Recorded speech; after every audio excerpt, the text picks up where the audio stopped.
আমার মেয়ের নামে একটা কথা বললে আমি তোকে পুলিশের হাতে দিয়ে দেবো। কে কাকে ভালোবাসে? বাবু, পুলিশের ভয় কাকে দেখাচ্ছেন? ওকে কি দেখাচ্ছেন? আমাকে দেখান। সরকার বাবু, আপনি আপনার ছেলেকে সামলান।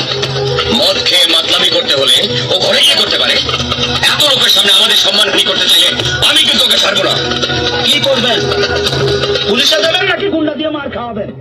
পুলিশ গুন্ডা সব কি আপনারই কেনা নাকি? আমার কোনো চেনা টেনা নাই। মিস্টার সরকার, আপনার ছেলে মদ খেয়ে মাতলামি করছে আর আপনি ওর হয়ে ওকালতি করছেন। মদ খেয়েছে?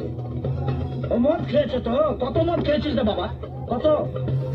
শোনেন মিত্তির বাবু, ওর জায়গা যদি আমি থাকতাম না তাহলে আমিও মদ খেতাম। আপনিও মদ খেতেন। কেন জানেন? কারণ মানুষ সব আঘাত সইতে পারে, ভালোবাসার আঘাতটা সইতে পারে না। কথা বলছেন? এখানে কোনো ভালোবাসা নেই। মানসিক বিকাশ আমার মেয়ের জীবন ও অতিষ্ঠ করে তুলেছে। তাই যদি হবে তাহলে আপনি আপনার স্ত্রীকে পাঠিয়ে ছবিটা ফেরত নিয়ে গেলেন কেন? আপনার মেয়ে যদি আমার ছেলেকে ভালো নাই বাসে তাহলে ওই ছবিটা উপহার দিয়েছিল কেন? এইসব কথার উত্তর আমি আপনার মতন একজন মাঠের ব্যবসায়ীকে দেবো না। তাহলে কাদের উত্তর দেবেন? আপনার মতো সরকারি কর্মচারী